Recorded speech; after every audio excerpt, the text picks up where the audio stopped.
To North Africa, where the past 7 days, Tunisia has been rocked by protests. The demonstrations started after the government introduced new austerity measures. The government hopes a $70 million boost in social aid will appease protesters. Activists have, however, called for continued protests this Sunday, which also marks the anniversary of the 2011 unrest that triggered political changes across the Arab world. The protest in Tunisia started after the government announced new austerity measures. The country has been facing a slow economy since after the 2011 uprising. The town of Teburba has become the epicenter of the new wave of protests. We have the highest unemployment rate in the whole district. Teburba is suffering also because it's fast in the rating of poorest families in the district. Concerning the economic activities, Teburba is in the last position. The government initially responded by arresting 770 people. One man was killed after clashes with security forces in Teburba. Human rights organizations accuse the government of inexplicable violence. An announcement by the Minister of Social Affairs looks to address some of the economic frustrations.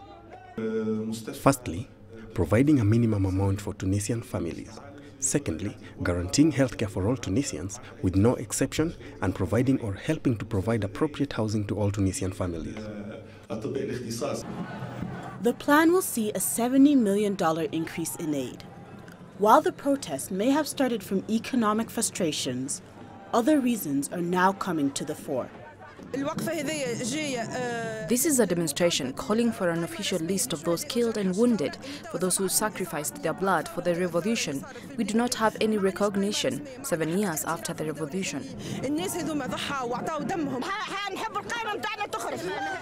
We want the list to be released. The list of the martyrs of 2011 to be released.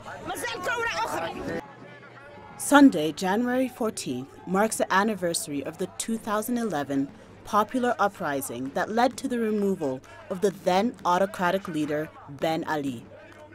It remains to be seen if the current government's economic aid plan will quell the growing public anger. Astatal, CGTN. Well, we are joined by Adnan Chouachi in Tunisia and Yasser Hakim in Egypt. Let's start with you, Adnan, first. This Sunday marks the 7th anniversary of the popular uprising that toppled then-President Zine El Abidine Ben Ali. But anger has recently been building up in Tunisia over austerity measures. What is the situation like now in Tunis ahead of a planned major protest? Some protests erupted last night, but they were controlled in about 4 hours. It's worth mentioning that thousands of officers, policemen are now in the capital city, Tunis, and many areas in the country.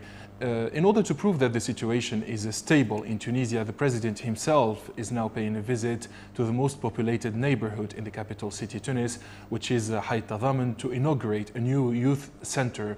From this neighborhood, the president called for calm and also for dialogue. So many protests across the country today, in the capital city Tunis, but also in inner regions, and people have different claims and demands. Okay, thank you, Adnan. We'll return to you in a moment. Let's now cross over to Yasser Hakim, who is in Egypt for us. Egypt also has been affected by these popular uprisings that swept through the Arab world beginning in 2011. What significant changes in governance have now been realized in Egypt? Yes, Karen, there has been several changes, especially concerning the trying to decentralize the decision-making, and also to try to show that the government or the leadership is not just in one hand. You've got now the parliament having larger powers than before, according to the new constitution. You've got a fight against the crackdown on corruption, which has been a form that has been pushing the country back in the last few decades, and also the freedom of speech on the internet and so forth. These are issues as well as demonstrations that you would not find in previous decades or before the revolution, the 2011 revolution, and it's more prevalent now, though there are still some challenges. Okay, Hakim, we will return to you in a moment. Let's now go back to Adnan. What progress has Tunisia made since 2011, and what do you think is underlying this growing disappointment in the current government? Many things happened over the past 7 years in Tunisia. Actually, there are many achievements of the 2011 revolution. The people themselves are aware that the president in Tunisia is elected, the parliament members are elected in free, fair and transparent elections. The country has a new constitution, which is a very modern constitution, one of the most modern constitutions in the world.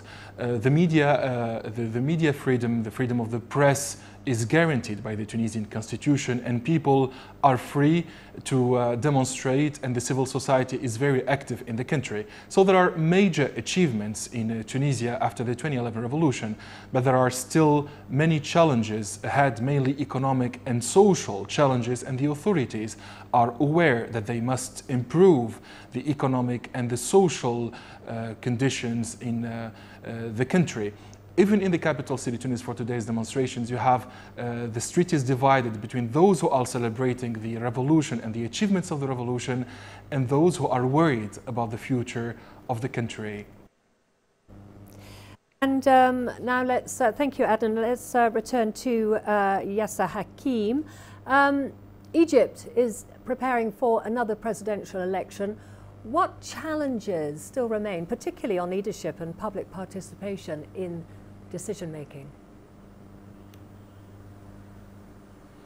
Yes, there has been changes to the positive side. If you look at during the before the revolution, there was only one party that controlled the country, which is the National Democratic Party, which has been dissolved, and it was led by the Egyptian president Hosni Mubarak, and even before Mubarak during Sadat. So there was a one-party control of the whole political system.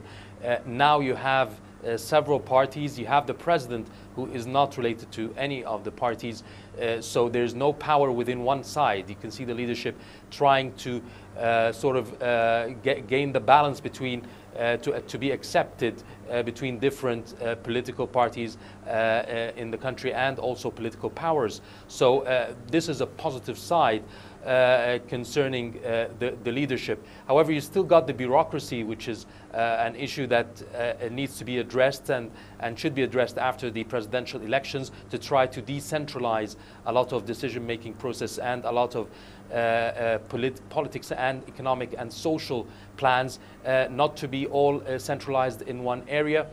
You've seen also there is a government reshuffle expected today in the country, and for the first time in a while, that the parliament needs to vote to accept this government reshuffle or a new government into office before they are sworn in.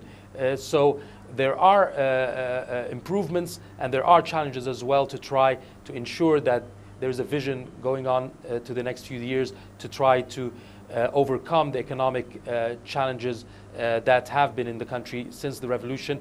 And there is an economic plan in place. There have been economic measures and economic reform programs going on in the last couple of years, but this needs to be also looked at in the next year in order to put some kind of more social programs to help balance the effects and the burdens of the austerity measures of the last 2 years. Okay, Yasser Hakim in Egypt, and earlier we spoke to Adnan Chawashi in Tunisia. Thank you very much for that.